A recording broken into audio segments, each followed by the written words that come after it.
Hello guys, welcome to my channel. So आज मैं आपको चैप्टर 9 फेयर पे समझाऊंगा। मैं आपको इसके पहले वाले वीडियो में चैप्टर 1 समझाया तो द रिवार्ड, उसके क्वेश्चन आंसर की वीडियो मैं आपको भेज दूंगा, लेकिन थोड़ा टाइम लगेगा। और ये चैप्टर 2 में आपको कुछ दिनों बाद समझा दूँगा, लेकिन ये चैप्टर 9 मेरे सब्सक्राइबर ने कहा था कि आपको ये समझाना है, तो मैं आपको ये समझाता हूँ। चैप्टर ये चैप्टर है चैप्टर 9 फेयर प्ले। क्या कहा की बुक है इंग्लिश फर्स्ट की फेयर प्ले।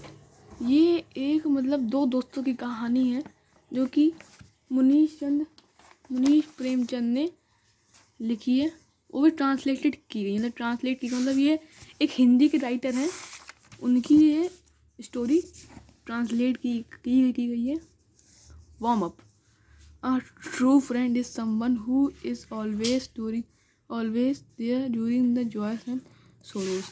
एक सच्चा मित्र वही होता है जो कि जो कि एक दूसरे की हमेशा जो खुशी में और खुशी में दुखी में सबका साथ देगा, साथ देता है, वही एक सच्चा मित्र होता है। Discuss in the class about the important qualities of a true friend.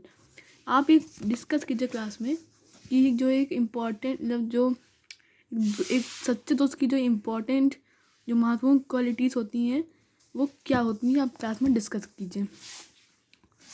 हम यहाँ से क्या करते हैं ये हम नहीं पढ़ेंगे। Jumman Sheikh and Alagu Chaudhary were good friends, so strong was the bond of friendship that when either of them went away from the village, the other looked after his family. Both were greatly respected in the village. Jumman में दो दोस्त हैं, एक है जुम्मन से एक है Alagu Chaudhary were good friends, वो दोनों अच्छे मित्र थे। So strong was the bond of friendship, उनकी जो friendship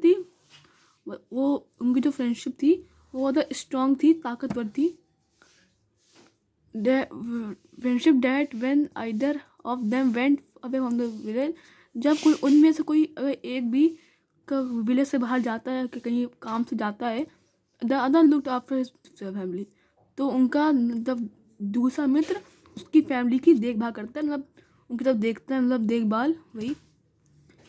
both were greatly respected in the village, और वो दोनों ही बहुत ज़्यादा रिस्पेक्टेड, उनको सम्मान दिया जाता था उस गाँव में। देखिए ये दोनों हैं, ये दोनों ये जुम्मन, ये है Alagu Chaudhary. Jumman had an old aunt who had some property.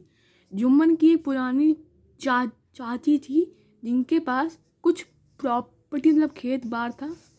This she transfer to him on the understanding that she would stay with him and she would look after her.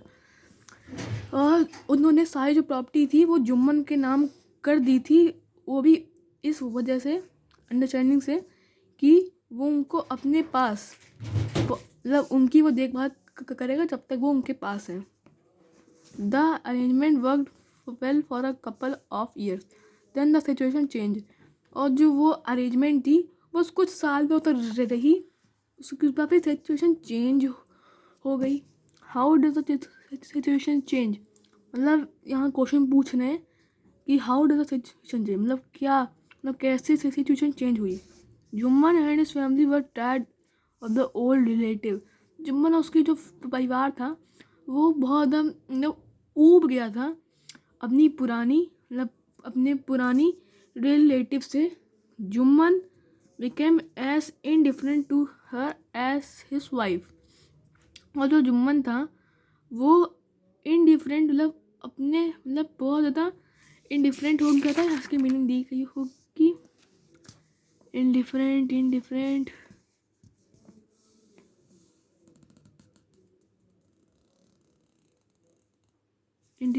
Meaning दी गई होगी। वर्ड अनोइंग चेंज इम्प्रेस, हाँ ये रही indifferent, showing no interest, कोई भी दया भाव कुछ दिखाना ही नहीं है, ऐसा लगता है कि वो कोई पराया है। To her as his wife who grudged even the little food that the old lady wanted every day. और उनकी जो पत्नी थी वो उस बूढ़ी चाची को बहुत कम खाना देती थी, बहुत कम। wanted every day. और वो ओल्ड लेडी थोड़ा ज़्यादा खाना चाहती थी हर दिन. She swallowed this insult along with her food. और वो जो आंटी थी वो अपनी जो बेइज्जती है वो निगली जाती, मतलब अंदर ही अंदर सहन कर ले रही थी फॉर अ फ्यू मंथ्स, कुछ महीनों तक. But patience has its limit. लेकिन पेशेंस की भी कोई लिमिट होती है. One day she spoke to Jumman. एक दिन उन्होंने जुम्मन से कहा, my son, it is no abuse that I am not wanted to in your house. मेरे बेटे, it is no abuse. Abuse की मीनिंग देखते हैं यहाँ पीछे. अब्यूज़ ये रही, क्लियर एंड ईजिली अंडरस्टैंडेबल. मतलब साफ हमको बहुत अच्छी तरह से समझा देती हूँ कि that I am not wanted in your house, कि अब मैं तुम्हारे इस घर में नहीं रहना चाहती हूँ, ऐसा उस आंटी ने कहा. Kindly give me a monthly allowance so that I can set up separate kitchen. मुझे मंथली का अलाउंस, मुझे पैसे दे दो कि मैं अपना एक सेपरेट किचन बना पाऊँ, अपना एक दूसरा किचन, अपना अलग किचन बना पाऊँ. My wife knows best how to run the house, be patient, said Jumman shamelessly. मतलब जुम्मन ने कहा कि जो मेरी पत्नी है वो अच्छी तरह जानती है कि जो घर है वो कैसे चलाना है. बी पेशेंट, थोड़ा सा सब्र रखो. से जुम्मन शेमलेसली. जुम्मन ने ये मतलब बेशर्मी सा कहा. This made his aunt very angry and she decided to take her case to the village panchayat. और जो उनकी जो आंटी थी अब वो बहुत गुस्से में आ गई थी और उन्होंने ये फैसला कर लिया कि वो ये जो अपना जो केस है वो विलेज पंचायत पर ले जाएंगी. For many days the old aunt was seen talking to the villagers, explaining her case and seeking their support. मतलब कुछ दिनों बाद the old lady was seen talking to the villagers. और जो ओल्ड लेडी थी, जो चाची थी, वो विलेजर्स को अपना ये बात बताई थी, एक्सप्लेनिंग, हमको एक्सप्लेन कर रही थी case and seeking the support. उनका सपोर्ट चाहती थी. Some sympathised with her, others laughed at her and a few other advised her to make it up with the Neiphiu.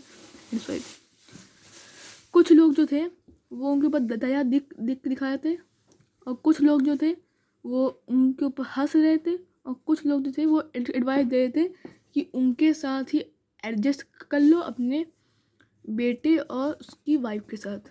Eight last she come to Alagu Chaudhary and spoke to him. You know chachi, Jumman my best friend, how can I go against him.